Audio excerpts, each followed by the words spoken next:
Ya, makanya kenapa Kristen itu harus belajar 100 tahun, Bang. Kenapa? Belajarnya Iya. tambah lama. Karena kurangnya literasi. Silakan Bang Zuma. Kalau mau Ya, jadi eh gini kawan ya, karena kita ini kan sekarang hidup di zaman yang modern gitu ya kan ya. Nabi Musa menyampaikan kalam itu di tengah-tengah kaumnya. Maka yang menjadi patron saat itu adalah apa yang terlontar dari lisan Nabi Musa.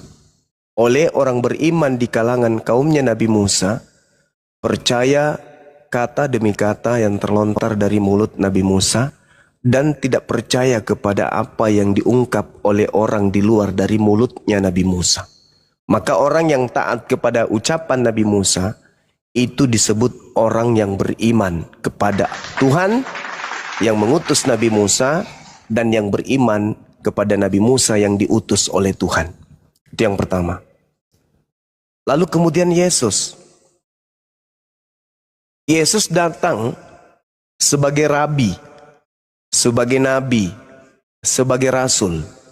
Kalau di dalam Al-Quran jelas, beliau mengatakan inni abdullah atani al-kitaba wa ja'alani nabiyan. Beliau datang di tengah-tengah Bani Israel sebagai penerima firman, sebagai penyelaras dari apa yang diinginkan oleh Elohim terjadi kepada kaumnya Bani Israel, yang dipimpin oleh pemimpin satu-satunya yang ada zaman itu, yaitu Yesus. Maka selayaknya Nabi Musa yang terlontar dari mulut Yesus, yang terlontar dari mulut Nabi Musa, itulah yang menjadi patron keyakinan, keagamaan, kepercayaan, rutinitas ritual, dan segala upaya penghambaan umatnya Yesus kepada Tuhan. Bukan mulut orang lain, harus Yesusnya.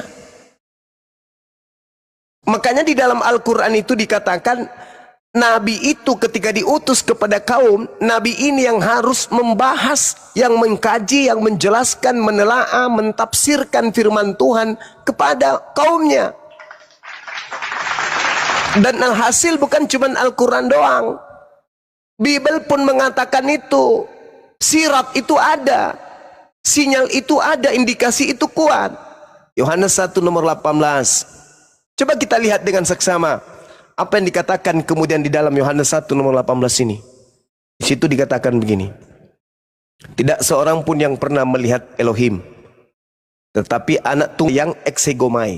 Dialah yang mentafsirkan, dialah yang menjelaskan, dialah yang menguraikan. Bagaimana Elohim itu? Apa yang dikehendaki oleh Elohim, apa yang tidak disukai Elohim, apa yang diinginkan oleh Elohim, bagaimana manusia menyembah Elohim, bagaimana kemudian Elohim bisa disenangkan, dibahagiakan, bagaimana bisa mentaati Elohim. Maka yang punya hak dan wewenang adalah Yesus yang untuk menjelaskan itu.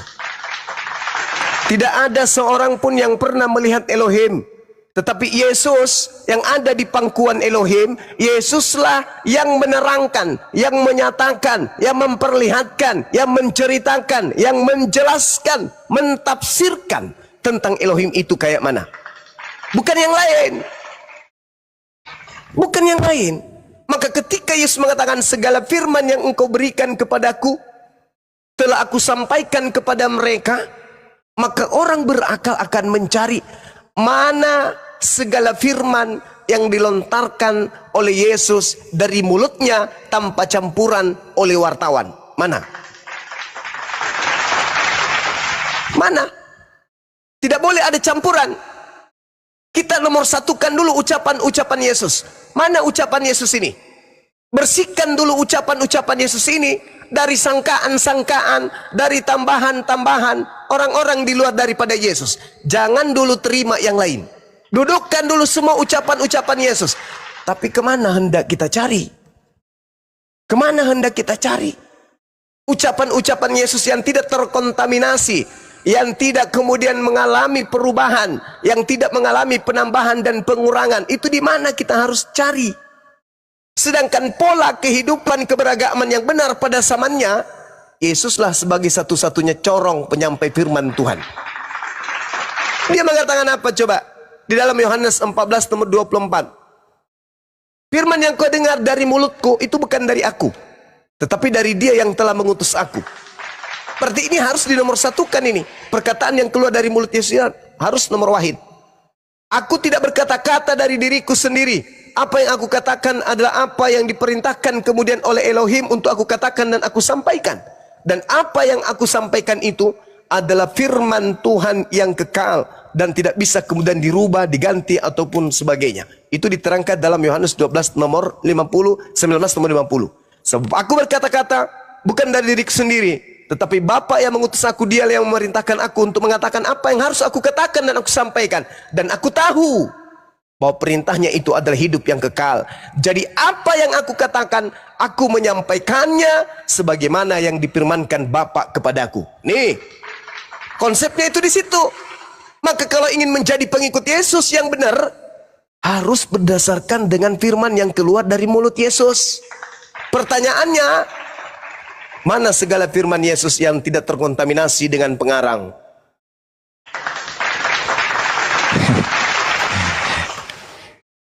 Ya, nggak ada toh Bang Suma. Kan kita Nggak ada. mengerti dan tahu cerita tentang Yesus itu kan dari perjanjian baru, Matius, Markus, Lukas, Yohanes, dan surat-surat Paulus.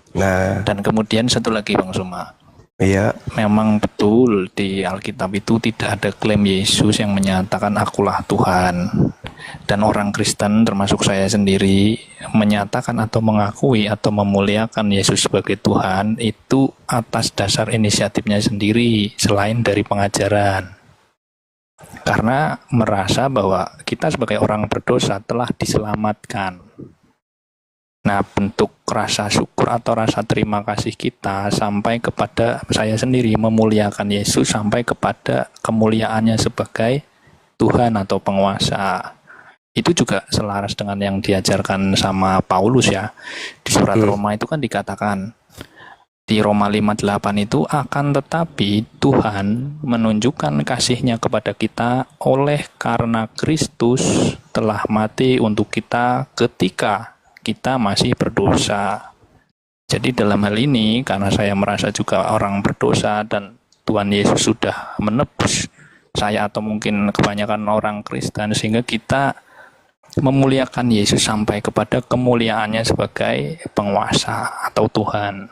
Jadi bukan karena Yesus mengaku akulah Tuhan sembahlah aku, itu memang tidak ada. Bukan karena itu. Murni inisiatif dari pengikut. Begitu Bang Suma. Oke. Nah, ini kelemahan, itu bukan kelebihan. Kalau kita gunakan akal sehat, setelah membaca Bible nih, di situ Yesus mengatakan bahwa segala firman yang engkau berikan kepadaku telah aku sampaikan kepada mereka. Maka orang berakal akan mencari mana segala firman tersebut.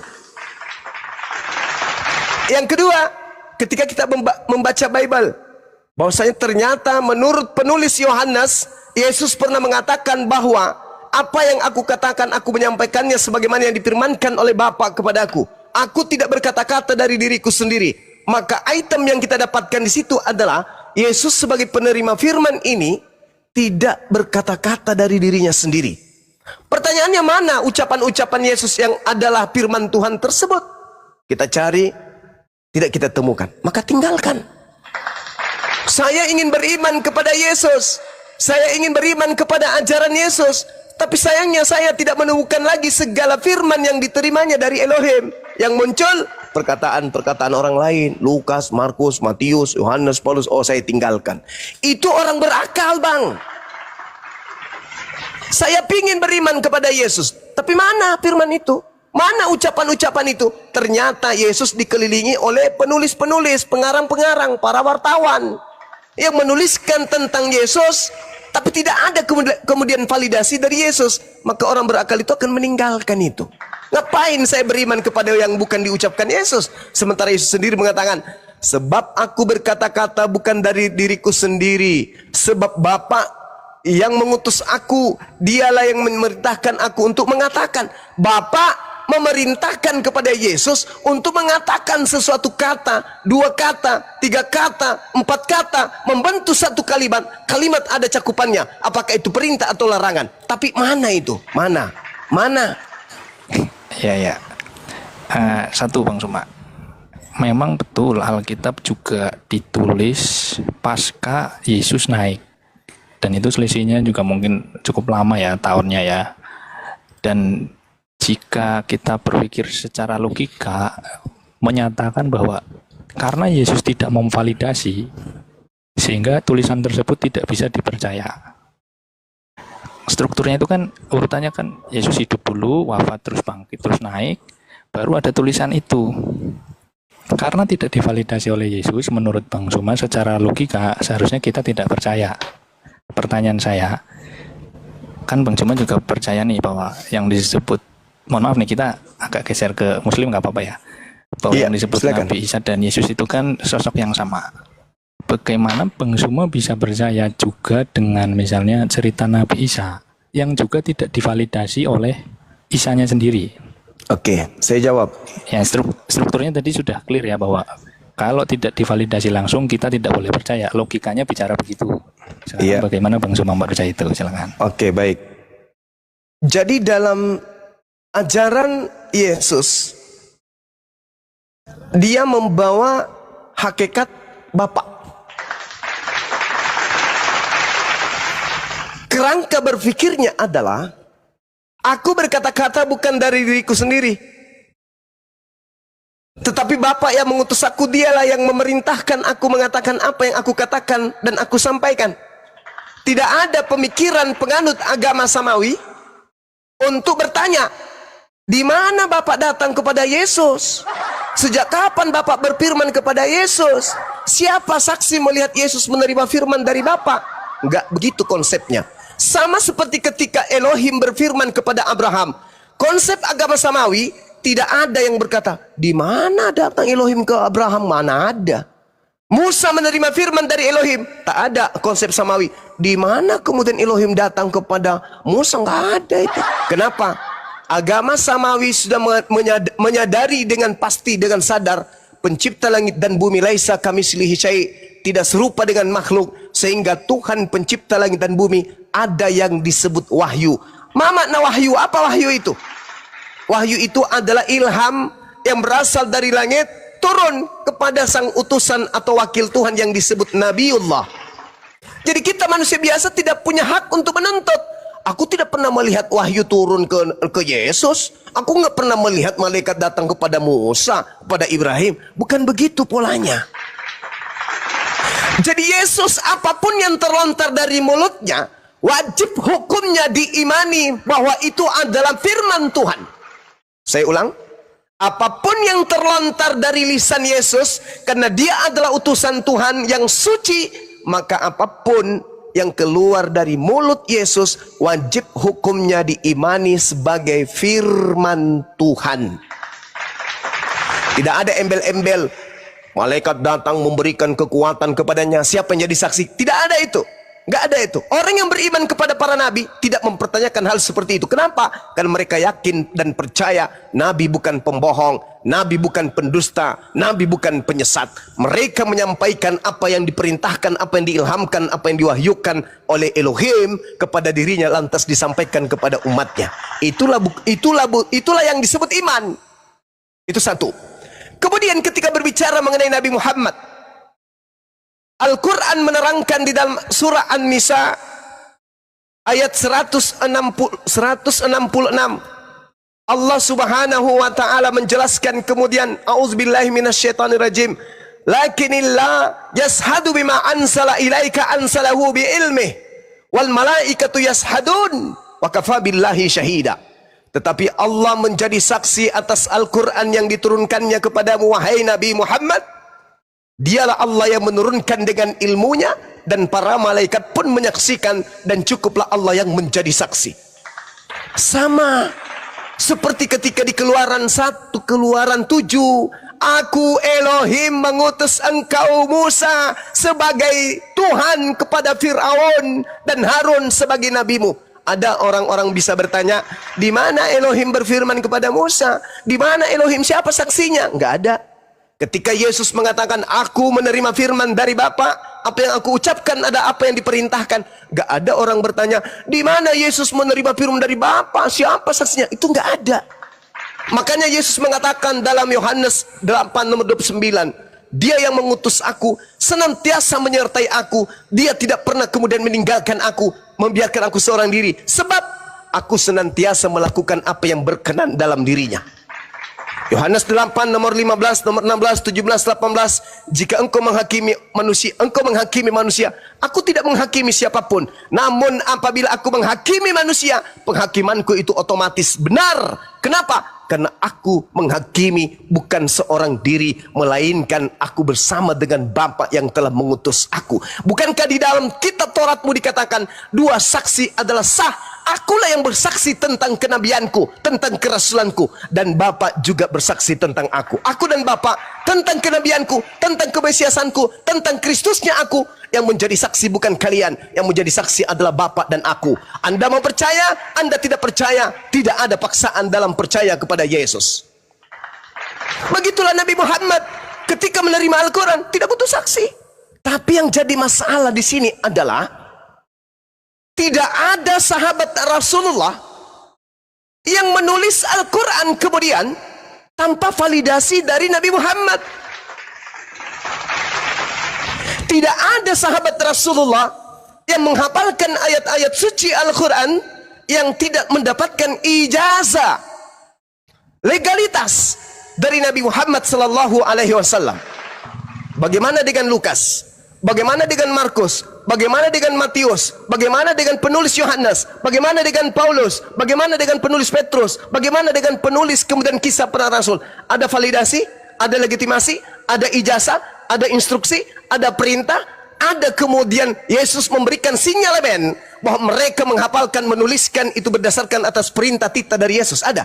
Nggak ada. Sedangkan polanya yang harus kita ingat di sini adalah Yesus yang adalah Nabi tidak berucap, tidak berkata, tidak bertindak, tidak melakukan satu pekerjaan tanpa dasar asas-asas perintah dan tuntunan dari Bapa yang telah mengutus dirinya. Bahkan sekedar untuk berkata pun Yesus tidak. Bahkan sekedar untuk melakukan satu tindakan pun Yesus itu tidak. Makananku adalah melakukan apa yang diperintahkan oleh Bapa untuk aku kerjakan. Bahkan dalam kesaksiannya, Yohanes nomor 5, Yohanes 5 nomor 36, ada kesaksianku yang lebih penting dari kesaksian Yohanes. Apa itu? Bahwa segala pekerjaan yang aku lakukan, pekerjaan itulah yang bersaksi bahwa Bapa yang telah mengutus aku. Subhanallah. Jadi kalau saya jadi orang Kristen, melihat Bible ini saya akan tinggalkan demi kebenaran akal, demi kebenaran ilmu. Kenapa? Anda mempercayai kepada Lukas, Markus, Matius, Yohanes dan seterusnya itu, berarti Anda menafikan kenabian dan kerasulan Yesus. Kenapa? Kenapa Anda tidak mencari rangkaian, susunan segala firman yang Yesus terima? Benarlah kalau kami umat Islam, kami sudah final. Apa kata Allah? Yahdi bihillah manittaba ridwanahu subulas salam wa yukhrijuhum minaz zulumati ilan nur biisni. Namun sebelum itu Allah sudah lebih dahulu mengatakan, ya ahlal kitab, wahai pengikut Nabi Isa, wahai kaumnya Yesus, wahai kaumnya Nabi Musa, qad ja'akum rasuluna yubayyinu lakum katsir mimma kuntum tukhfuna minal kitab wa yakhfuna an katsir. Nabiku Nabi Muhammad telah datang kepada kalian menjelaskan kepadamu banyak hal dari isi kitab yang kalian sembunyikan. Nah lo,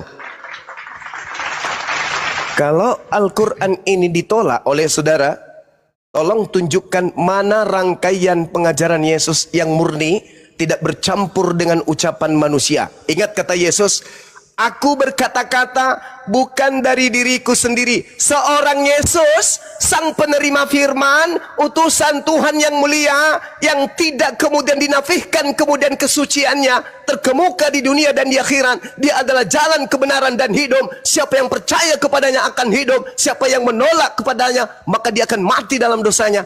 Pun tidak berkata-kata dari dirinya sendiri. Hargailah itu. Jangan ente nelan semua orang-orang yang seenak perutnya berkata-kata. Anda terima, Anda telan, Anda imani, Anda percayai. Sedangkan Yesus sendiri mengatakan apa? Aku loh, utusan Tuhan loh, anak Tuhan malah. Aku diutus dengan tangan Tuhan sendiri, dengan roh Tuhan sendiri. Tuhan sendiri loh yang menjamahku. Tuhan yang meletakkan janinku dalam sebuah rahim wanita. Pun tidak berani berkata-kata dari diriku sendiri. Lukas seenak perut, Paulus seenak dewe, Markus seenak apa yang dia mau. Kemudian Matius menulis apa saja yang dia kehendaki. Begitu juga pengarang Yohanes. Lantas Anda sebagai orang yang berakal sabar, menelan itu semua, percaya itu semua. Lalu kenapa Anda tidak mendudukkan ucapan-ucapan Yesus yang mulia ini? Aku tidak berkata-kata dari diriku sendiri. Artinya apa? Yesus mensucikan kalam ilahi yang datang kepadanya. Permasalahannya kemudian adalah dia datang kepada bangsa Tegar Tengku. Jadi tidak ada wadah untuk menyimpan firman itu. Tidak ada tempat untuk kemudian mengabadikan firman itu. Karena ia datang kepada bangsa yang menolaknya. Maka apa yang terjadi? Yang muncul hanya kisah-kisah, peristiwa-peristiwa, kejadian-kejadian yang disusun berdasarkan atas penelitian para pewarta. Apakah itu kedudukannya firman Tuhan? Tidak. Kenapa? Satu-satunya sebelum Nabi Muhammad sebagai penerima firman dari kalam ilahi dari langit hanya Yesus. Bukan Paulus, bukan Lukas, bukan Markus, bukan Matius, bukan Yohanes. Bukan. Hanya Yesuslah satu-satunya sumber terakhir bagi Bani Israel. Maka kita harus mencari segala firman yang Yesus sampaikan itu. Sayangnya, sampai kemudian kuda bertelur, firman itu tidak akan pernah mungkin ada. Makanya solusinya yang dibihillah manittaba ridwanahu subulas salam. Dengan Al-Quran inilah sebagai penutup untuk memberi petunjuk kepada seluruh manusia untuk menuju kepada keridaan pencipta langit dan bumi, menuju jalan keselamatan. Al-Quran surah Al-Ma'idah ayat 16. Karena firman Yesus yang diterima dari Elohim sudah nggak ada. Lalu kita mau kemana ini? Ke Lukas, ke Markus, ke Matius? Oh no, mereka adalah orang-orang yang tidak tervalidasi dan tidak menerima legalitas dari Nabi kami Yesus alaihi salam. Maka solusinya hanya kepada Nabi Muhammad sallallahu alaihi wasallam, sandaran terakhir. Silakan saudara. Nah, Bang Suma, kembali ke pertama tadi ya. Kan logikanya kan berkata, jika tokoh utama tidak memvalidasi cerita itu, maka cerita itu tidak dapat dipercaya. Saya fokus ke tentang Yesus dan Nabi Isa. Di sini Alkitab dan Al-Quran itu kalau saya lihat ya, mohon maaf nih, kalau saya lihat kita di posisi yang sama. Tokoh utamanya, Isa atau Yesusnya itu tidak memvalidasi langsung tentang tulisan itu. Tapi tetap bisa kita percaya, karena ada pengaruh dari siapa yang menceritakan. Misalnya nih, kalau di Al-Quran, karena yang menyampaikan langsung adalah Nabi, maka cerita tentang Nabi Isa di Quran ataupun di hadis bisa dipercaya. Karena yang menceritakan Nabi Muhammad langsung. Nah, kalau dalam ruang lingkup kekristenan, kita percaya dengan tulisan itu. Karena kita meyakini bahwa ada ring 1 ke 12 murid dan ring 2 itu ke 70 murid termasuk Lukas dan Paulus termasuk di dalamnya itu. Jadi yang saya mau katakan itu gini loh. Dalam mempercayai sesuatu, kita di posisi yang sama. Sekalipun logikanya mengatakan bahwa jika tokoh utama tidak memvalidasi, yaitu Yesus atau Isa ini tidak memvalidasi, maka cerita itu tidak dapat dipercaya. Tetapi ketika orang yang menyampaikan adalah orang yang bisa dipercaya, kita bisa ikut mempercayai cerita itu. Dalam lingkup Kristen, kita percaya kepada 12 murid dan 70 murid. Dalam lingkup keislaman percaya dengan apa yang disampaikan Nabi Muhammad, kan begitu. Jadi kita di posisi yang sama dalam hal mempercayai sesuatu yang tidak divalidasi langsung oleh tokoh utamanya, misalnya Yesus atau Nabi Isa. Itu yang saya maksud, Bang Suma. Dan tentang yang lain ya, mungkin itu memang sudut pandang Bang Suma mengartikan apa yang disampaikan oleh Nabi Isa atau Yesus, sedangkan sudut pandangnya orang Kristen memang berbeda. Alkitab ini adalah kesaksian yang ditulis. Betul sekali, misalnya Yesus dikatakan menerima firman atau perkataannya dari Bapa langsung, ya betul, sesuai dengan cerita yang di dalam Alkitab. Yesus berkata sendiri begitu. Apa yang aku sampaikan bukan dari diriku sendiri. Nah, kita juga percaya itu. Nah, kalau statement mengenai apapun yang keluar dari mulut Yesus wajib hukumnya diimani sebagai firman Tuhan, sama, kita juga di posisi yang sama. Kan Bang Suman tadi bilang, apapun yang keluar dari mulut Yesus wajib hukumnya diimani sebagai firman Tuhan. Saya sebagai orang Kristen atau orang Kristen umumnya, ya kita percaya itu. Bahkan di dalam perjanjian baru, khususnya untuk yang online-online ya, itu diberi pembeda, misalnya teksnya berwarna merah, itu perkataan Yesus langsung untuk memudahkan mana yang naratif, mana yang perkataan Yesus, mana yang prolog, begitu. Jadi sama, kita di posisi yang sama untuk mengimani semua yang dikatakan oleh Yesus. Tapi tinggal nanti buktinya gimana, apakah benar Bang Suma mengimani semua perkataan Yesus yang merah itu atau hanya bagian-bagian tertentu saja. Oke, saya jelaskan. Jadi saya melepas diri dari isi Bible. Saya melepas diri dari isi kitab saudara. Kenapa? Karena itu bukan rangkaian segala firman dari mulut Yesus. Bagaimana mungkin saya percaya ucapan-ucapan yang ada di dalam sana? Ini saya uraikan untuk Anda pahami. Saya tidak mungkin percaya. Tadi kan saya katakan, kalau saya menjadi Kristen, menemukan buku seperti ini, saya akan tinggalkan. Karena ternyata di dalamnya tidak murni ucapan Yesus. Bercampur aduk dengan ucapan manusia. Yang harus saya temukan adalah ucapan Yesus yang tidak ditambah oleh ucapan Yesus itu sendiri, apatah lagi ucapan orang lain.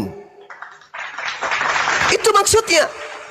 Saya mendudukkan diri saya sebagai seorang Kristiani, menemukan ucapan-ucapan Yesus seperti itu, maka tugasku adalah mencari ucapan Yesus yang tidak bercampur dengan ucapan pengarang. Al-Quranul Karim ketika dicetak, tidak dicampur di dalamnya dengan ucapan-ucapan pengantar atau orang yang mencetak. Begitu juga sahabat-sahabat, ucapan-ucapan sahabat yang menghafalkan ayat suci Al-Quran ketika dibukukan tidak dicampur adukkan dengan ucapan para sahabat. Bahkan ketika Al-Quran tidak dicampur dengan ucapan Nabi Muhammad. Al-Quran adalah kalam ilahi, sedangkan hadits adalah sabda Nabi Muhammad SAW, utusan sang ilahi. Bedanya itu di situ. Harusnya kalau saya sebagai seorang Kristen melihat kemudian indikasi-indikasi tentang Yesus, ucapan Yesus, cakupan pengajaran Yesus, rangkaian firman yang Yesus terima, sabda-sabda Yesus, ternyata di dalam Bible itu ada ungkapan-ungkapan yang menyelaraskan kemudian dengan sukunya Yesus sebagai Bani Yehuda. Apa itu? Rupa-rupanya di dalam waktu-waktu tertentu, Yesus ketika berbicara atau Yesus ketika berkomunikasi menggunakan bahasa Ibrani, menggunakan bahasa Aramaik, menggunakan bahasa Aram. Artinya segala firman yang terlontar dari mulut Yesus ketika pun dibukukan, maka yang tertulis adalah huruf-huruf Ibrani. Contoh di Markus 7 nomor 34. Ingat, Markus ini adalah asisten Paulus. Kemudian sambil menengadah ke langit, Yesus menarik napas dan berkata kepadanya, Efata, Efata atau Efatah, bukalah, bukalah.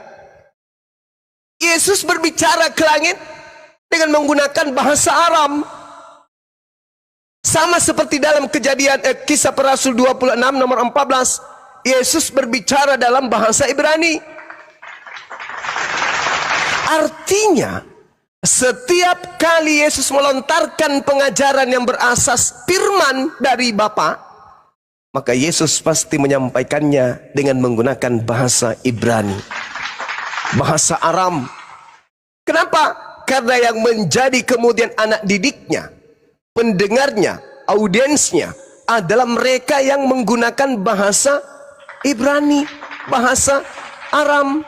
Tidak mungkin firmannya berasal dari Elohim menggunakan bahasa Ibrani, keluar dari mulutnya bahasa Yunani. Enggak mungkin.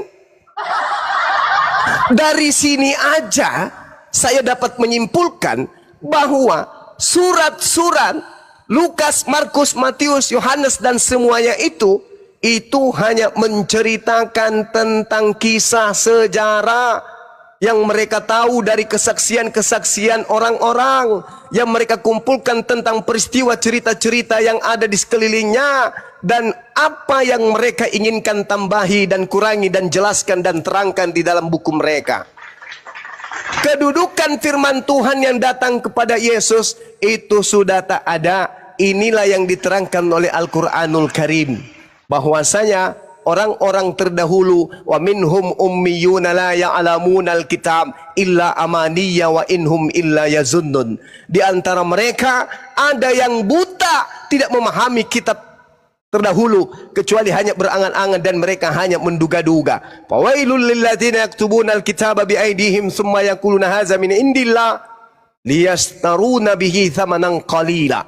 Maka celakalah orang-orang yang menulis sebuah buku dengan tangan mereka sendiri, sebuah kitab dengan tangan mereka sendiri, kemudian dia berkata ini dari Allah dengan maksud untuk menjualnya dengan harga murah. Celakalah mereka karena tulisan tangan mereka, dan celakalah mereka karena apa yang mereka perbuat.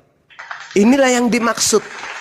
Makanya kalau saya menyambungkan kepada nubuat yang ada di Ulangan 18 nomor 19 nomor 20, seorang nabi yang terlalu berani berbicara membawa namaku dengan alasan ini firman Tuhan tapi tidak aku firmankan, maka nabi itu harus mati. Waspadalah kepada nabi-nabi palsu yang datang kepada kalian. Nabi-nabi berarti jamak, bukan cuma satu, berarti banyak nabi yang datang kemudian, tapi tidak disebutkan sebagai nabi, namun cakupan pengajarannya identik dengan kenabian. Buktinya dia memiliki firman, dia memiliki kitab, dia memiliki kemudian asupan-asupan pernyataan-pernyataan yang kemudian orang Kristen sebut sebagai firman Tuhan. Artinya meskipun mereka penulis Bible ini tidak dianggap nabi, faktanya secara real mereka mengaku itu adalah firman Tuhan. Berarti mereka menerima firman dari Tuhan, berarti mereka adalah wakil Tuhan. Dengan kata lain mereka adalah nabi. Diakui atau tidak, Lukas, Markus, Matius, Yohanes dan seterusnya itu adalah nabi karena mereka mengaku diilhamkan kemudian dari pencipta tulisan-tulisan itu. Benar tidaknya, lihat akhir hidupnya, kata Ulangan 18 nomor 20, mereka semua harus mati. Ada nggak yang mati baik? Semuanya mati mengenaskan, termasuk Paulus. Nah ini saudara, jadi kembali kepada tema kita. Kalau saya menjadi orang Kristen, saya akan menuntut kepada histori, saya akan menuntut kepada ilmu, saya akan menuntut kepada sejarah, saya akan menuntut kepada zaman, saya akan menuntut kepada ilmu pengetahuan, saya akan menuntut kepada orang Yahudi. Mana segala firman yang Tuhanku berikan kepada Nabi Yesus? Tunjukkan kepada saya, karena itu pasti ada. Karena dia mengatakan, aku tidak berkata-kata dari diriku sendiri. Apa yang kukatakan adalah apa yang dipermankan oleh Tuhan untuk aku katakan, aku sampaikan. Dan aku tidak menyampaikan itu dari diriku. Firman yang kau dengarkan dari aku, itu bukan dari aku, melainkan dari Bapa yang telah mengutus aku. Yohanes 14 nomor 24. Beranikah Lukas mengatakan itu? Beranikah Markus juga mengikuti itu? Beranikah Paulus juga berkata demikian? Beranikah juga kemudian Yohanes, Matius mengatakan itu? Bahwa apa yang kau dengarkan, apa yang kau baca dari bukuku ini bukan dari aku, tetapi dari Bapa yang telah mengutus aku. Beranikah mereka mengatakan itu? Tidak.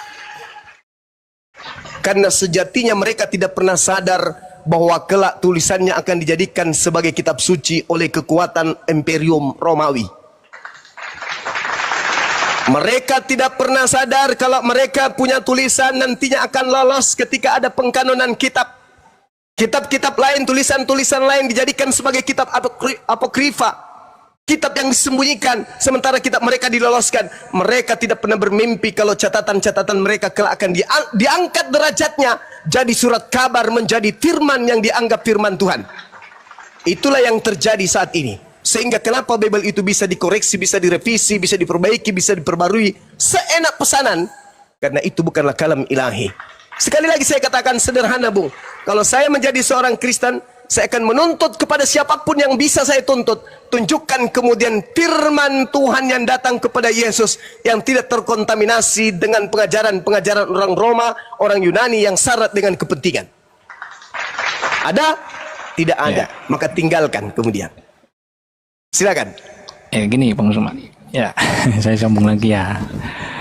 Bang Sumo bilang jika saya Kristen tidak percaya dengan Alkitab karena bukan 100% firman Tuhan. Kan begitu. Jadi yang saya mau garis bawahi gini, tidak mungkin ada seorang menjadi Kristen kalau tidak percaya dengan Alkitab. Jadi satu-satunya sumber yang bisa kita dapat, berita yang bisa kita dapatkan tentang Yesus itu hanya Alkitab saja. Terutama yang sekarang kita pegang ini, misalnya dalam Perjanjian Baru. Tidak ada sumber lain lagi di luar itu. Sejarah juga tidak lengkap. Misalnya di luar Perjanjian Baru ya itu nggak lengkap. Jadi tidak mungkin ada orang menjadi Kristen tanpa percaya Alkitab.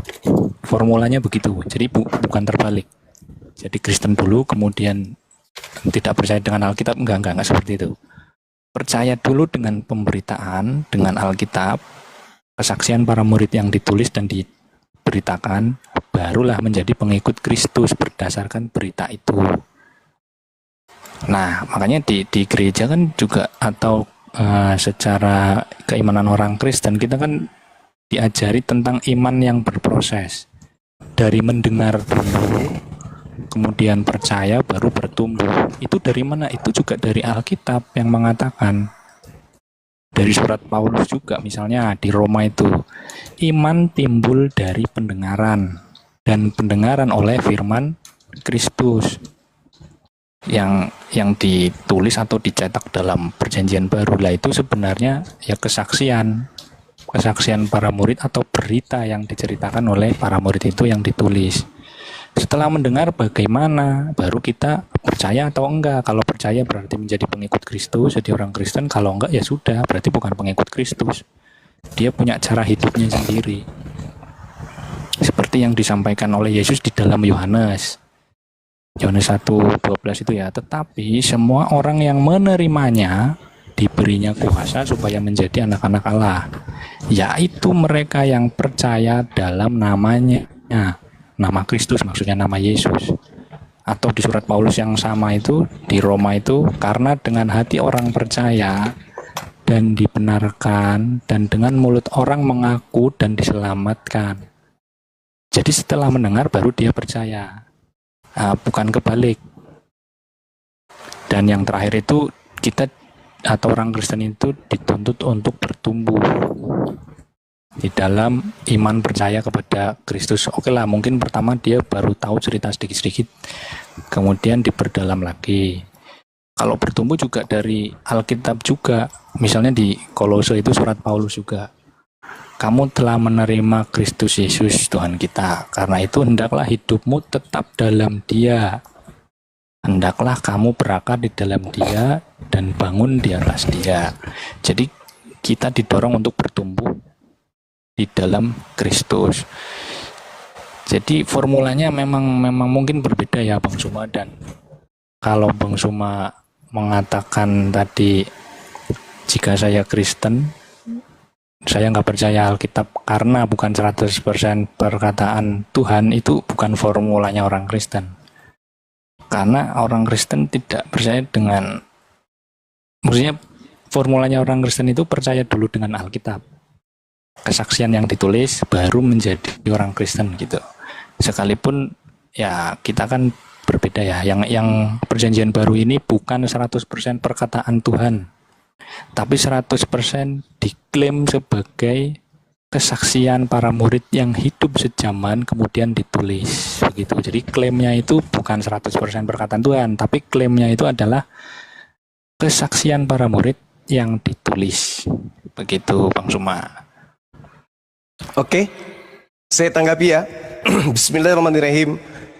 Al-Quranul Karim menjelaskan begini. A'udzubillahi minasyaitonirrajim. Wa idza qila lahum ittabi'u ma anzalallahu qalu bal nattabi'u ma alfaina alaihi aba'ana aw law kana aba'uhum la yaqiluna syai'an wa la yahtadun.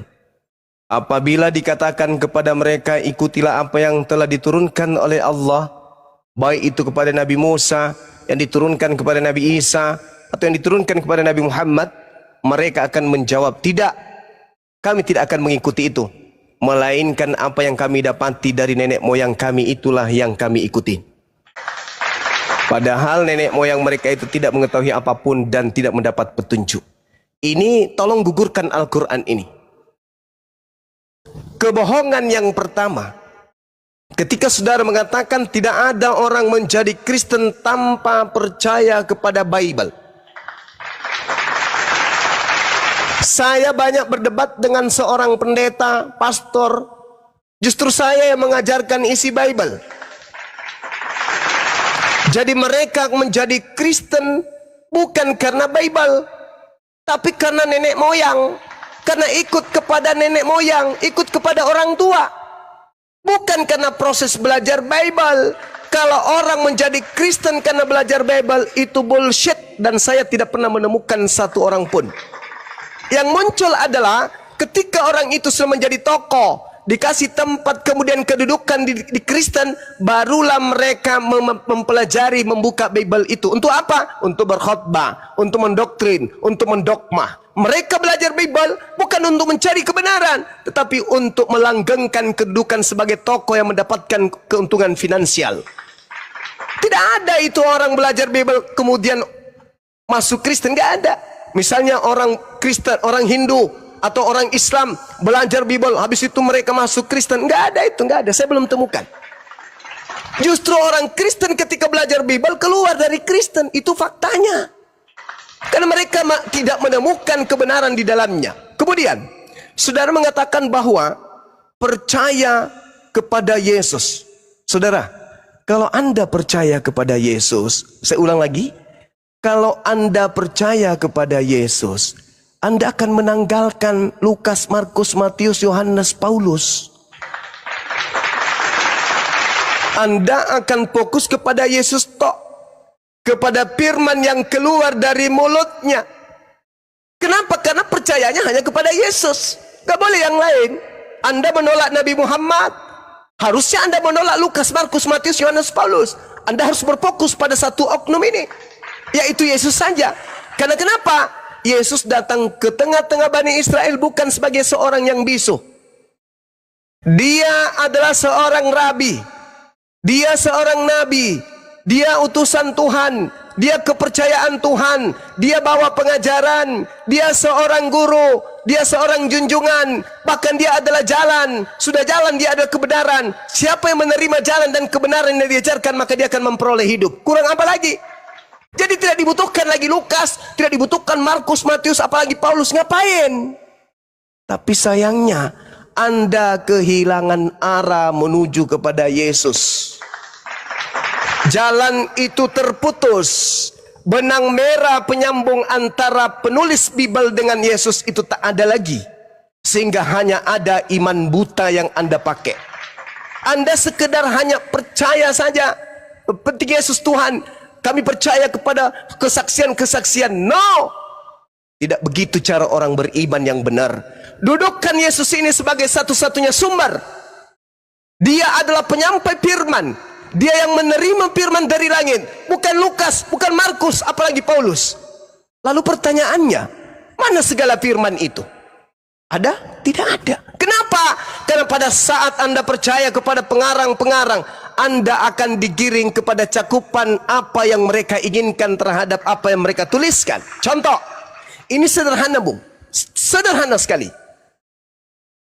Ketika di dalam cerita itu di Matius 24, jika ada orang yang berkata kepadamu, ada Mesias di sini, ada Mesias di sana, apa kata Yesus? Jangan kamu percaya. Bagaimana kedudukan saudara yang percaya kepada buku-buku ini? Terima ajaran Yesus? Tidak. Anda meninggalkan pesan Yesus yang hanya tinggal secuil tersebut. Sudahlah secuil, tinggal sedikit, hanya temuan-temuan yang tidak jelas asal-usulnya pun Anda tolak. Dan Anda lebih mengedepankan ajaran yang mendominasi di dalamnya, yaitu Yesus dan kawan-kawannya. Ucapan Yesus yang hanya sedikit itu, apabila ada orang berkata kepadamu, ada Yesus di sini, ada Yesus di sana, jangan kamu percaya. Fakta di dalam Bible dan sejarah mencatat, Paulus bertemu dengan oknum yang mengaku Mesias di padang gurun. Pertanyaannya, Yesus memerintahkan percaya atau jangan percaya?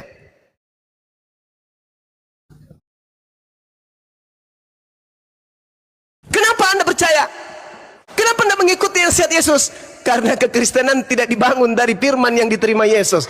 Kekristenan itu dibangun dari doktrin dan dogma Paulus in the gang kepada orang Roma Yunani, menyebar sampai ke Indonesia. Sekali lagi, ini sangat sederhana. Ketika Yesus berpesan, apabila ada orang berkata kepadamu, ada Mesias di sini, jangan kau pergi ke sana. Ada Mesias di sana, jangan kau percaya. Sebab Yesus palsu, nabi-nabi palsu akan datang melakukan banyak mukjizat, sekiranya mungkin menyesatkan murid-murid juga. Camkanlah, aku telah mengatakannya kepadamu terlebih dahulu. Camkan, renungkan. Jika apabila ada orang berkata ada Mesias di sana, ada Mesias di padang gurun, ada Mesias di dalam bilik rahasia, jangan kamu percaya. Bagaimana kedudukan firman yang diterima Yesus ini? Sabda Yesus ini diaminkan, diikuti, atau cuma dianggap sebagai angin lalu oleh Kristen? Kalau percaya kepada Yesus, maka segeralah buang 13 buku dari Paulus itu. Karena kata Yesus, kalau ada orang berkata ada Yesus di sini, ada Yesus di sana, jangan kamu percaya. Tapi Kristen mengatakan, no, kami harus percaya karena yang datang kepada Paulus itu adalah asli. Nah, itulah kalian yang lebih mengedepankan kemudian perkataan-perkataan manusia daripada perkataan Yesus. Padahal Kristen sejati adalah mereka yang menuntut, mencari segala firman yang Yesus sampaikan dari Elohim tanpa ada campur aduk perkataan-perkataan pengarang. Itu bisa ditemukan di mana? Tak ada lagi. Karena Yesus datang kepada bangsa yang tegar tengkuk, yang bukan menerima ajarannya tapi menolaknya. Silakan.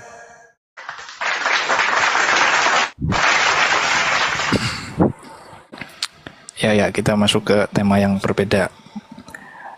Bang Suma, soal Paulus ya kemarin juga sempat kita ngobrol juga soal ini, dan saya juga sudah beberapa kali menyampaikan kenapa saya atau orang Kristen percaya bahwa itu memang Kristus sendiri, bukan Mesias yang lain atau Mesias baru seperti yang Bang Suma sampaikan tadi ya.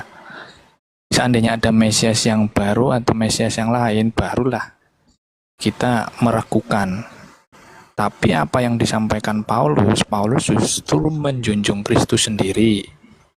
Dan cerita yang disampaikan Paulus, beritanya juga sama dengan apa yang ada di Matius, Markus, Lukas, dan Yohanes. Tapi karena di awal Bang Suma mengatakan, saya juga bingung juga nih, Bang Suma mengatakan, seandainya menjadi Kristen fokus kepada Yesus tanpa berita Matius, Markus, Lukas, Yohanes, saya nggak tahu caranya gimana bisa fokus kepada Yesus tanpa percaya kepada tulisan Matius, Markus, Lukas, Yohanes. Karena hanya itu saja satu-satunya sumber yang bisa dipakai. Jadi nggak mungkin bisa fokus kepada Yesus tanpa menggunakan berita dari Matius, Markus, Lukas, Yohanes termasuk surat Paulus. Seharusnya begitu. Makanya bingung juga saya ketika Bang Suma bilang begitu ya, dan nggak mungkin lah, aku rasa nggak mungkin kita bisa fokus ke Yesus tanpa percaya dengan Matius, Markus, Lukas atau perjanjian baru. Nah, soal Paulus, karena beritanya sama, muatannya sama, misalnya tentang penderitaan, kebangkitan itu sama dari cerita Matius, Markus, Lukas, Yohanes dan termasuk surat Paulus, sehingga kita mengakui bahwa itu memang Yesus dan bukan Mesias baru. Kan di situ menurut kisah para rasul, akulah Yesus yang kau aniaya. Bukan tentang Mesias baru. Mesias ada di sini, Mesias ada di sana, bukan tentang itu. Dan lagi pula, memang ada dua cara kedatangan Yesus dari pandangan orang Kristen. Kedatangan yang pertama adalah secara rohani, di mana Yesus sendiri mengklaim bahwa 2-3 orang berkumpul dalam namaku, aku ada di tengah-tengah mereka. Itu klaim Yesus. Lagi-lagi di dalam perjanjian baru yang tertulis di Matius, Markus, Lukas, Yohanes. Ada juga kedatangan yang kedua, itu nanti di akhir zaman. Datang dari langit-langit dan disaksikan oleh banyak orang. Jadi kedatangan secara rohani dan kedatangan secara fisik atau menyeluruh. yang dialami oleh Paulus adalah kedatangan secara rohani. Jadi bukan kedatangan kedua. Nah, itu pengajaran di dalam kekristenan, Bang Suma, sehingga kita tidak bingung bahwa atau menyatakan bahwa yang datang ke Paulus ini bukan Yesus yang asli, enggak seperti itu. Karena buktinya ceritanya juga sama. Kecuali kalau Paulus menceritakan yang berbeda. Misalnya mengatakan bahwa Yesus ini tokoh yang lain atau Yesus ini tidak disalib, lah itu baru bisa diperdebatkan karena tidak sinoptik, tidak satu pandangan dengan Matius, Markus, Lukas, Yohanes. Nah, begitu Bang Suma, ini tanggapan saya ya dalam pengajaran Kristen begitu. Oke, saya jawab dua hal. Yang pertama, bagaimana mungkin Kristen percaya kepada Yesus tanpa percaya kepada Lukas, Matius, dan lain-lain? Ini yang harus disadari.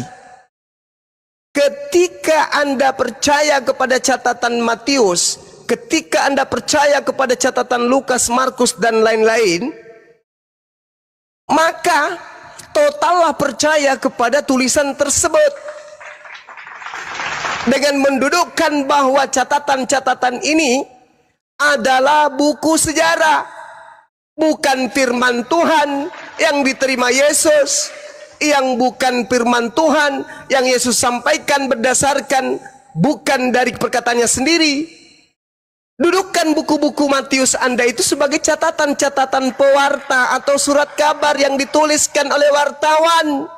Jangan kamu dudukkan sebagai firman Tuhan. Tetapi satu hal, percaya kepada pemberitaan mereka bahwa Yesus memiliki firman yang tidak terkontaminasi dengan ucapan pengarang-pengarang, tidak terkontaminasi dengan kesaksian-kesaksian orang, melainkan apa yang terlontar kata per kata dari mulutnya, semuanya 100% adalah kalam ilahi.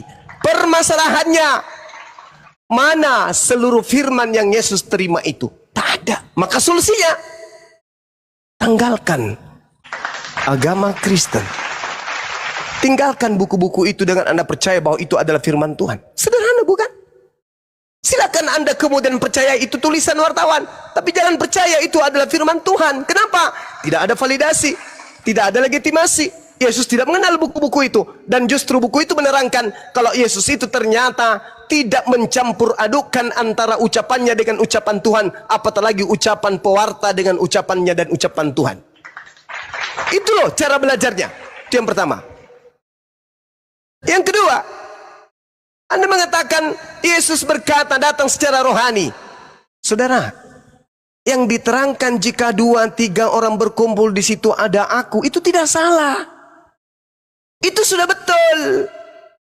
Selama orang yang berkumpul itu mendudukkan Yesus itu sebagai penyampai firman. Tepat, tetapi kalau yang didudukkan itu Kristus sebagai Tuhan yang datang, itu setan. Sekarang coba Anda buktikan.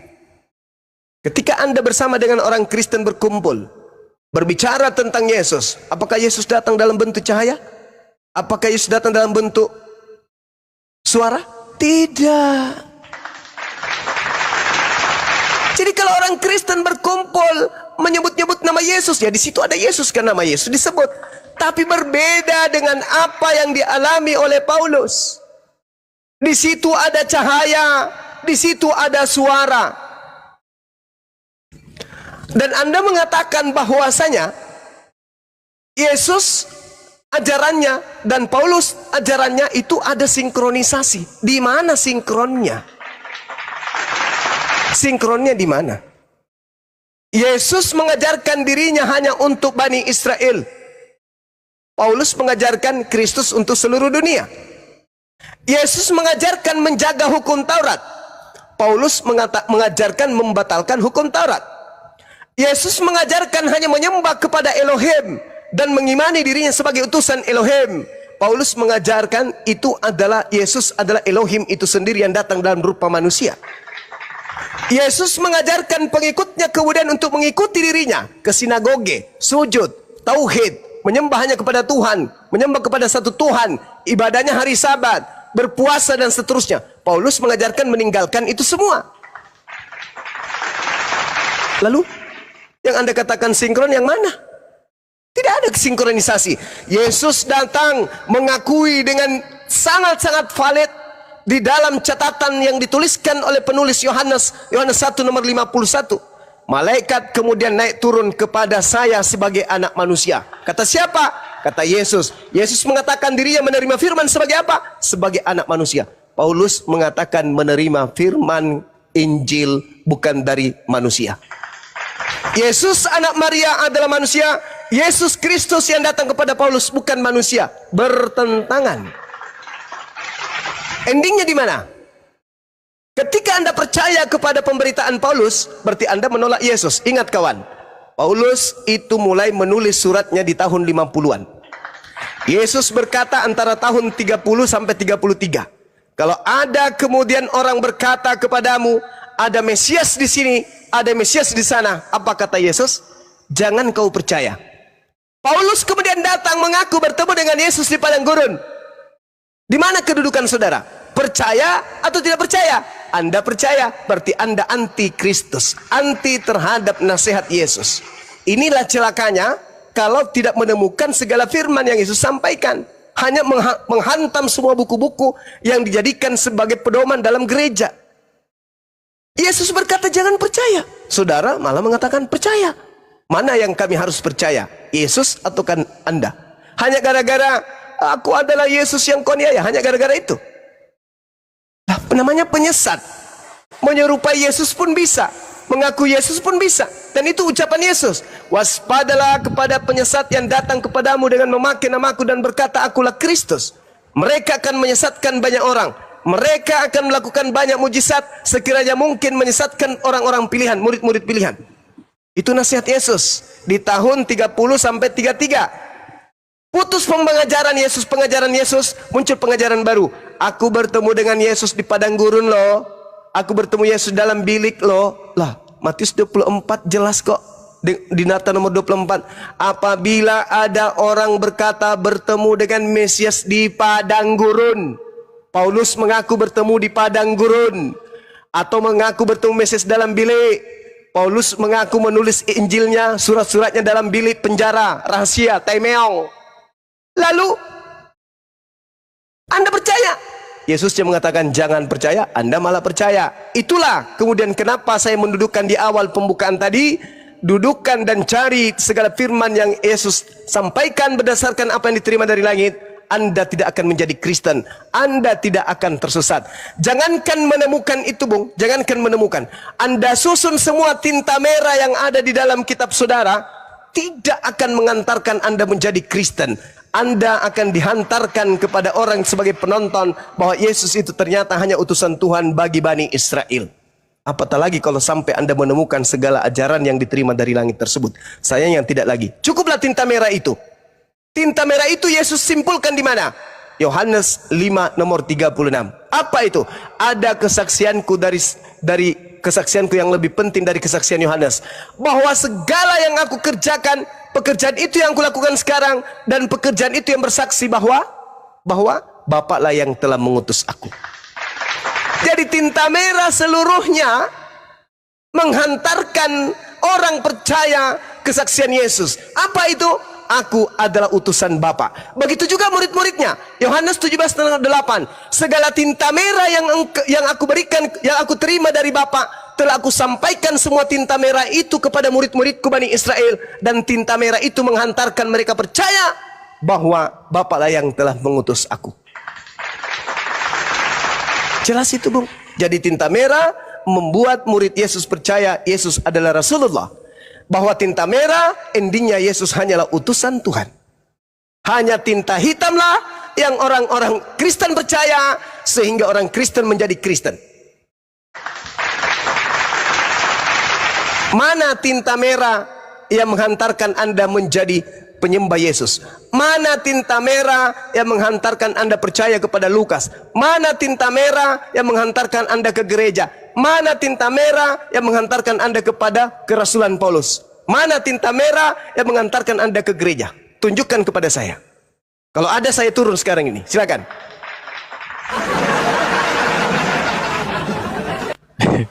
Bang Suma mempertanyakan yang nggak ada. Nah, itu dia. Itu dia. Maka yang menghantarkan Anda menjadi Kristen adalah si tinta hitam. Silakan. Ya, oke. Gini. Ya, panjang juga ya, tapi gini Bang Suma, tadi saya garis bawahi kenapa orang Kristen percaya kepada Paulus, dan Bang Suma menarasikan bahwa ya Yesus tidak membatalkan hukum Taurat, tapi Paulus membatalkan, kan begitu ya. Ya, sebenarnya kalau bilang membatalkan, memang tulisannya membatalkan ya, tapi intinya itu bahwa keselamatan itu bukan lagi datang dari Taurat, itu maksud Paulus.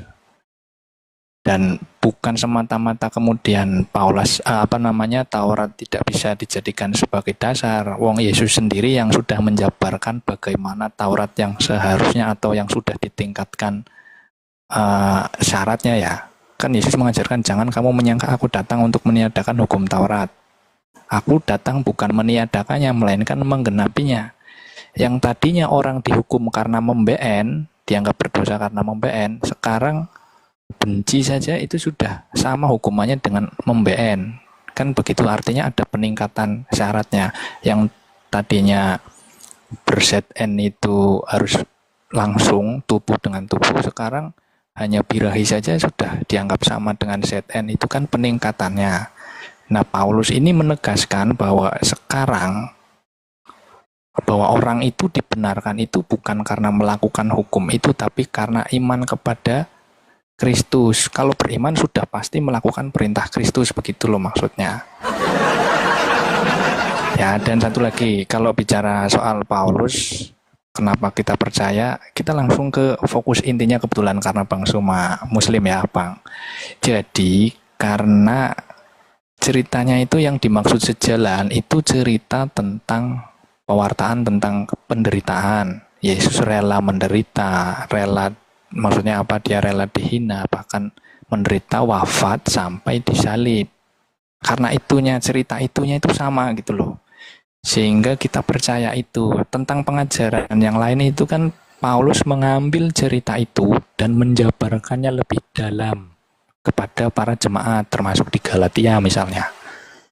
Dan mereka itu kan sesuai konfliknya itu. Surat-surat itu kan sesuai konfliknya.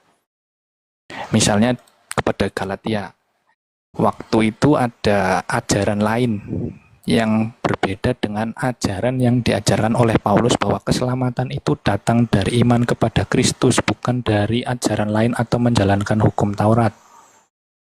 Atau mungkin menceritakan, mohon maaf ya, misalnya Yesus ini tidak wafat. Paulus sendiri yang menegaskan di Galatia 1:6 itu, aku heran bahwa kamu begitu lekas berbalik daripada Dia yang oleh kasih karunia Kristus telah memanggil kamu dan mengikuti satu Injil lain. Jadi Paulus heran kenapa kamu bisa mengikuti Injil lain yang sebenarnya bukan Injil, yang sebenarnya bukan berita itu, bukan berita yang benar. Hanya ada orang yang mengacaukan kamu dan yang bermaksud untuk memutarbalikkan Injil Kristus. Nah, ini pesan Paulus. Tetapi sekalipun kami, maksudnya para imam, atau seorang malaikat dari surga yang memberitakan kepada kamu suatu berita yang berbeda dengan berita yang telah kami beritakan kepadamu, terkutuklah dia. Jadi Paulus di sini sudah menekankan kepada jemaat Galatia, jika ada orang yang memberitakan bahwa di sini kan Galatia sedang ada konflik, bahwa keselamatan itu bukan hanya iman kepada Kristus, tapi juga menjalankan hukum Taurat. Nah, itu salah. Apalagi mengatakan bahwa Kristus tidak wafat, tidak bangkit. Nah, itu lebih salah lagi. Sekalipun itu dari malaikat, kata Paulus, terkutuklah dia, dan kita tidak boleh percaya begitu saja, begitu. Ini pesan Paulus. Karena Bang Suma mengatakan Kristen ini memang pengikut Paulus, ya oke lah, kita ikutin apa kata Paulus di sini. Betul sekali. Dan tidak salah kalau dikatakan mengikuti Paulus ya. Jadi begitu, dan saya sebagai Kristen ya mau nggak mau harus mengikuti apa yang tertulis di Perjanjian Baru. sekalipun misalnya itu memang bercampur, karena memang kita berada di standar yang berbeda tentang kitab suci. Orang Kristen memang tidak punya standar mengatakan atau spesifikasi khusus tentang kitab suci harus 100% perkataan Bapa misalnya. Kita nggak punya itu, kita nggak punya standar itu. Yang kita punya kitab suci adalah kesaksian para murid yang ditulis, hanya itu saja. Jadi kalau ditanya 100% perkataan Bapa, ya nggak punya. 100% perkataan Yesus ya sudah pasti nggak punya lagi, ditambah-tambah itu. Nah, maksud saya di sini kita memang berada di posisi yang berbeda, dan saya rasa karena sudah berbeda, mungkin fokusnya ke ini ya, tentang statement tentang Isa dan Yesus, yang bahwasanya oke lah kita percaya dengan berita yang disampaikan oleh Paulus, betul, dan Paulus juga menegaskan jika ada berita lain itu sekalipun dari malaikat kita tidak boleh percaya. Bagaimana dengan Bang Suma, ada nggak yang pesan-pesan mungkin sama dengan apa yang disampaikan Paulus? Jadi tanggapan saya hanya itu aja.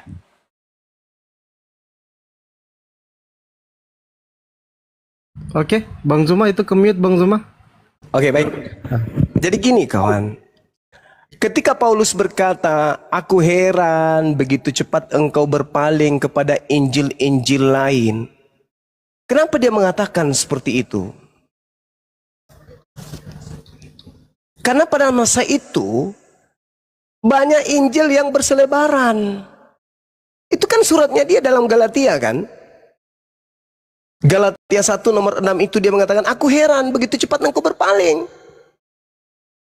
kepada Injil lain.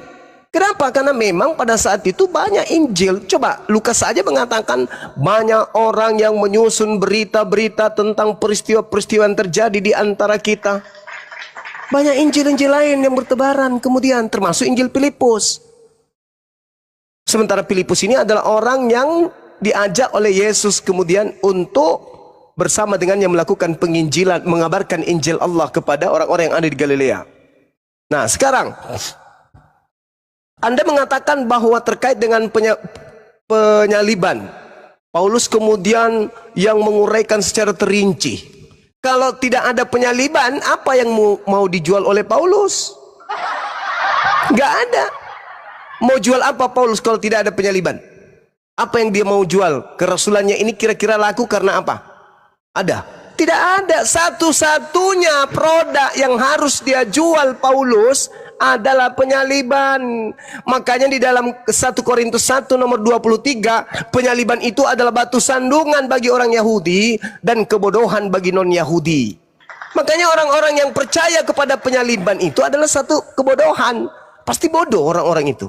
Dalam arti kata terkait dengan keyakinan kepercayaan mereka terhadap penyaliban. Sekarang mari kita urai. Yesus tidak pernah mengatakan dirinya lah yang akan disalibkan. Yesus tidak pernah menyatakan dirinya lah yang akan kemudian menderita. Yesus tidak pernah menjelaskan kalau dirinya lah yang akan keluar dari kubur pada hari ketiga. Saya buktikan. Yesus setiap kali berbicara mengenai kebangkitan, berbicara penyaliban, penderitaan, itu dia selalu mengatakan anak manusia. Saya ulang. Selalu mengatakan anak manusia. Kita mulai. Matius 17 nomor 22 sampai 23. Anak manusia akan diserahkan ke dalam tangan manusia. Dan mereka akan membunuh dia. Bukan membunuh aku. Oke? Yesus berkata kepada mereka, anak manusia akan diserahkan ke dalam tangan manusia. Dan mereka akan membunuh dia. Dan pada hari ketiga ia akan dibangkitkan. Bukan membunuh aku. Catat. Catat itu. Yang kedua, Matius 20 nomor 17 sampai nomor 29 nomor 19. Sekarang kita pergi ke Yerusalem dan anak manusia akan diserahkan kepada imam-imam, kepada ahli Taurat, dan mereka akan menjatuhi dia hukuman mati, bukan menjatuhi aku. Catat. Catat itu. Ini ilmu. Makanya kalau saya jadi Kristen membaca Bible, segera akan saya tinggalkan Kristen itu. Kenapa? Karena Bible pasang badan untuk melindungi Yesus. Yesus ini orang suci, bukan dia yang dibunuh. Sekarang kita pergi ke Yerusalem dan anak manusia akan diserahkan kepada imam-imam, kepada ahli Taurat. Mereka akan menjatuhi dia hukuman mati. 2. Matius 20:28. Sama seperti anak manusia datang bukan untuk dilayani, melainkan untuk melayani dan untuk memberikan nyawa yang menjadi tebusan bagi banyak orang. Anak manusia. Lagi-lagi dia menyebut sebagai anak manusia. Matius 26 nomor 2. Kamu tahu bahwa 2 hari lagi akan dirayakan Paskah.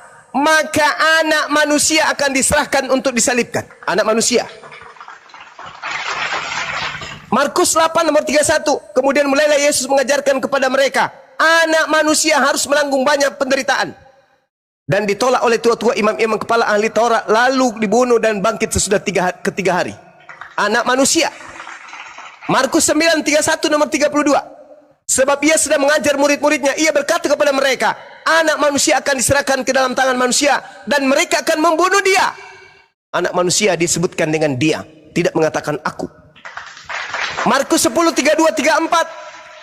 Lalu kemudian diceritakan di sana, mulailah Yesus mengatakan kepada mereka apa yang terjadi atas dirinya. Katanya, sekarang kita pergi ke Yerusalem, anak manusia akan diserahkan kepada imam-imam dan ahli Taurat. Mereka akan menjatuhi dia hukuman mati.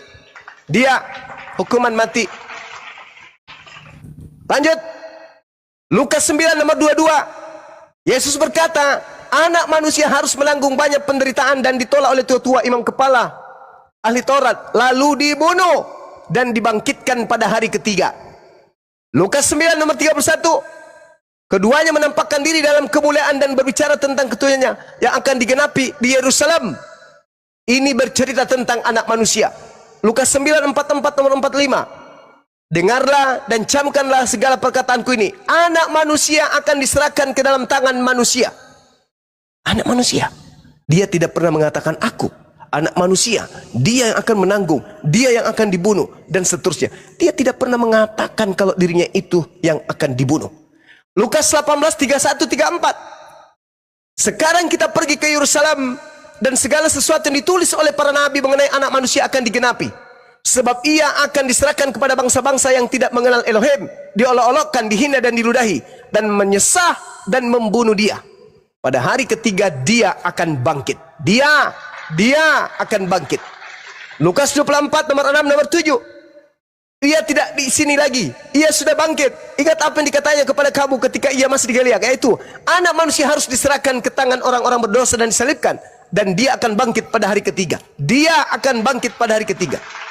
Lukas 24 nomor 26 27. Bahkan Mesias harus menderita semua itu untuk masuk ke dalam kemuliaannya. Lalu ia menjelaskan kepada mereka apa yang tertulis tentang dia di dalam seluruh kitab nabi, mulai dari kitab Musa, kitab para nabi-nabi.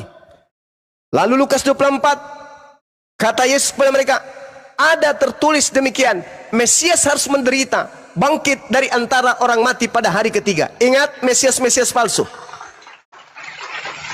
Waspadalah kepada Mesias palsu. Mesias harus menderita. Asli atau tidak nih?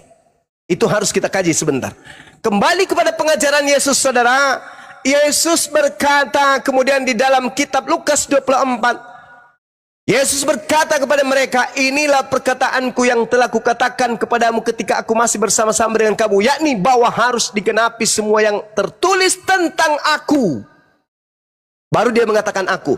Semua harus digenapi, semua yang tertulis tentang aku. Dia tidak mengatakan tertulis tentang anak manusia. Ketika Yesus berbicara mengenai kitab Taurat, bercerita tentang kitab nabi-nabi, bercerita tentang kitab Mazmur, baru Yesus mengatakan aku. Dia tidak mengatakan anak manusia. Semua yang tertulis di dalam kitab Tanakh, kitab Taurat, kitab nabi-nabi dan kitab Mazmur tentang aku harus tergenapi. Adakah di dalam Taurat, adakah di dalam kitab para nabi, adakah dalam kitab Mazmur legalitas pembunuhan terhadap orang yang dikasihi Tuhan untuk dosa-dosa manusia? Tidak akan Anda temukan. Sampai Pak Bom haid 1 bulan berturut-turut, Anda tidak akan pernah menemukan itu.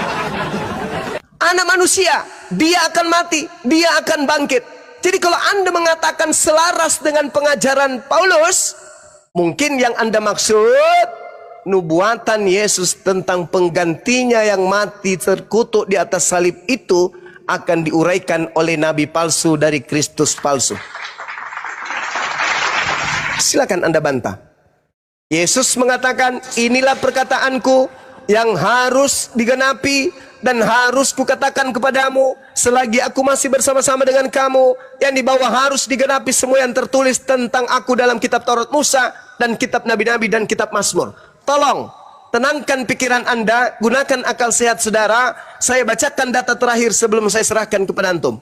Di dalam Matius 16, pergi ke Yerusalem dan menanggung banyak penderitaan dari pihak tua-tua, imam-imam kepala dan ahli Taurat, lalu dibunuh dan dibangkitkan pada hari ketiga. Tetapi perkataan Yesus bukan firman Tuhan. Tuhan, kiranya Elohim menjauhkan hal itu. Hal itu sekali-kali tidak akan menimpa engkau. Tuhan Yesus menyala iblis. Loh, kok Petrus dibilang iblis? Harusnya Yesus itu menganggap Petrus itu adalah orang yang Yesus menjawab, apa kawan? Engkau satu batu sandungan bagiku. Sebab apa kamu menjadi batu sandungan? Sebab engkau itu ada, itu rancangan Tuhan, tebusan, pengkhianat menjadi ganti. Itu yang terjadi ketika orang-orang berkongkok-kongkok ingin mencelakai Yesus. Pikiran manusia, guru kita akan mati, guru kita kemudian akan disalib, guru kita akan pergi dibunuh. Itu pikiran manusia. Tapi kata Yesus, no, bukan pikiran manusia yang akan berlaku. Yang berlaku adalah pikiran Tuhan. Apa pikiran Tuhan? Aku akan menyelamatkan kemudian orang yang aku kasihi. Katakan, jangan kau bunuh orang yang tidak bersalah, jangan kau bunuh orang yang benar. Maka ketika kalian berupaya untuk membunuh utusanku yang benar, utusanku yang tidak bersalah, makanya Yesus mengatakan harus tergenapi Taurat. Bukan di dalam Matius, di dalam Markus, dalam Galatia, di dalam Roma, Filipi dan seterusnya. Bukan. Tapi yang harus tergenapi adalah yang ada di dalam kitab Tanaknya orang Yahudi. Apa itu? Tuhan akan datang menyelamatkan orang yang dikasihi. Hanya memikirkan apa yang dipikirkan manusia. Engkau tidak memikirkan apa yang dipikirkan oleh Tuhan. Apa yang dipikirkan oleh Tuhan? Aku akan menyelamatkan orang kekasih, orang yang aku kasihi.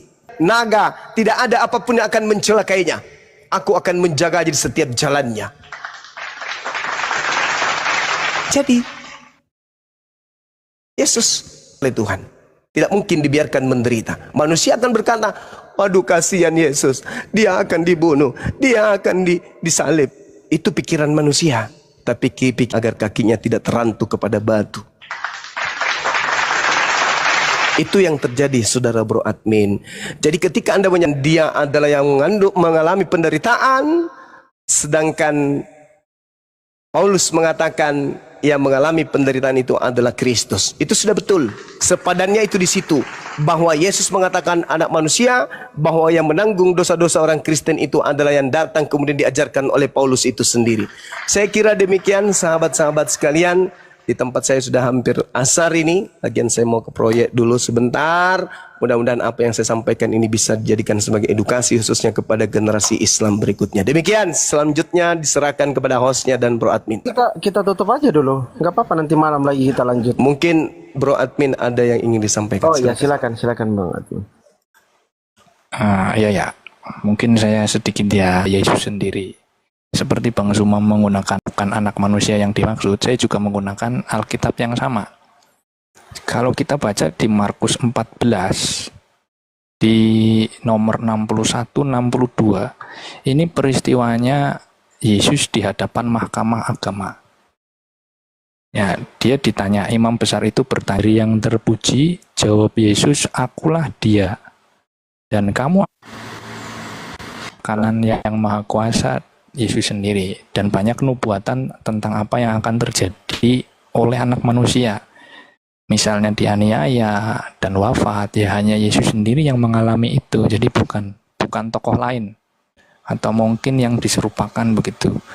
Karena kita membahasnya Alkitab, tidak sekalipun Alkitab bercerita tentang Yesus yang lain atau Yesus yang digantikan orang lain, maka perjanjian baru atau mungkin suratnya Paulus juga itu datang dari luar.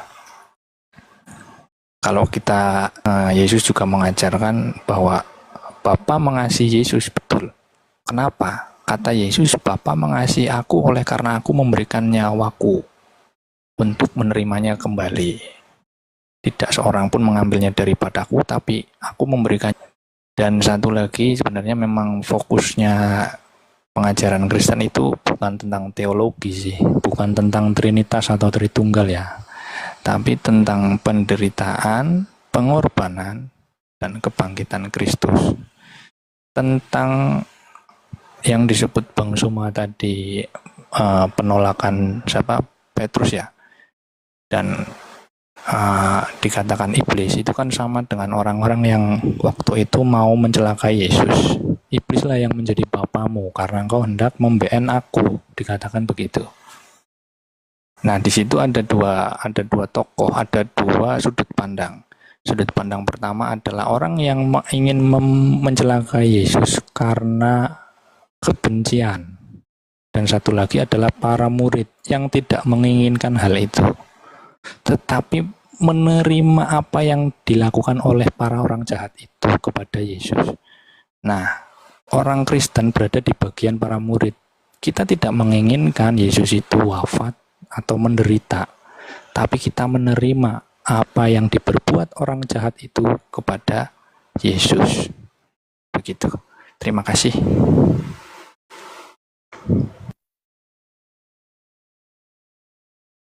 Iya, Bang Zuma masih monitor? Ya, saya tanggapi yang Matius 26 ini. Yesus itu memang anak manusia, betul. Yudas juga anak manusia, betul. Sama-sama anak manusia, tapi konteksnya berbeda. Ketika kemudian Yesus ini ditanya, apakah engkau Mesias, anak Elohim atau bukan? Kemudian Yesus, mulai sekarang kamu akan melihat anak manusia duduk di sebelah kanan yang maha kuasa dan datang di atas awan-awan di langit. Ini kalau saya menjelaskan, yang berkata ini bukan Yesus, anak Maria, bukan. Orang yang ditangkap, yang dikira anak manusia yang besar itu berdiri dan berkata kepadanya, tidakkah engkau memberi jawab atas tuduhan-tuduhan saksi-saksi ini terhadap engkau? Tetapi Yesus tetap diam. Tetapi ini yang diam ini bukan Yesus. Lalu kata imam, jawab oknum tersebut, engkau telah mengatakannya. Akan tetapi aku berkata kepadamu, mulai sekarang kamu akan melihat anak manusia. Mulai sekarang kamu akan melihat anak manusia duduk di sebelah kanan yang maha kuasa. Anak manusia yang mana itu? Anak manusia yang sedang dihakimi atau anak manusia yang lain? Anak manusia yang dimaksud, yang diadili ini sudah ada. Dia sudah duduk di atas sono. Yang kau tangkap ini, yang kau adili ini bukan lagi dia. Dia adalah anak manusia yang kamu maksud. Itu sudah di sono, juga anak manusia, tapi bukan yang sudah duduk di sebelah kanan. Tolong belajar dengan baik. Ketika Yesus ini sudah terangkat ke langit, yang menggantikannya itu ditangkap, dia menjawab, engkau telah mengatakannya, akan tetapi. Tuh, dia mengatakan akan tetapi. Harusnya kalau yang dia akan mengatakan, engkau telah mengatakannya, memang betul, akulah Mesias itu, tetapi setelah ini aku akan terangkat ke langit dan akan duduk di samping kanan yang maha tinggi setelah ini. Tapi dia tidak mengatakan itu. Dia mengatakan, sekarang kamu akan melihat anak manusia. Sekarang, mulai sekarang, mulai detik ini, kamu akan melihat anak manusia duduk di sebelah kanan yang maha kuasa. Mana? Loh, kok anak manusia masih di sini? Bahkan masih nanti digantung di atas salib. Berarti yang digantung ini bukan saya, bukan Nabi Isa, bukan Yesus. Sekarang juga, mulai sekarang ke oknum ini berbicara, apakah dia sudah duduk di atas langit di sebelah kanan? Tidak. Apakah sudah ada yang duduk? Ada. Siapa? Ya oknum yang bukan yang sedang berbicara itu, tapi anak manusia yang lain. Sekarang juga kamu akan melihat anak manusia duduk di sebelah kanan yang maha kuasa. Sekarang juga. Yang duduk di sebelah kirinya orang yang ditanya ini? Tidak, bukan? Berarti yang diadili yang sedang ditanya ini bukanlah Yesus, tapi juga anak manusia, yaitu Yudas. Yang dimaksud anak manusia di sini, yang ada sekarang duduk di sebelah kanan Bapa ketika kemudian yang ini diadili, itu adalah Yesus anak Maria. Belajari Bible baik-baik.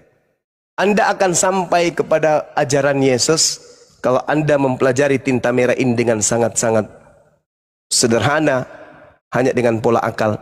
Jauhkan doktrin dan dogma. Ingat itu. Sekarang juga kamu akan melihat anak manusia duduk di sebelah kanan yang maha kuasa. Bohong. Apakah Yesus pembohong? Bukan pembohong. Berarti yang sedang berbicara ini menerangkan kalau Yesus itu sudah berada di atas langit, duduk di sebelah kanan yang maha tinggi. Sedangkan yang ditanya ini adalah orang yang menggantikan beliau. Kenapa saya mengatakan Yesus itu tidak pembohong? Saya kasih data kepada saudara.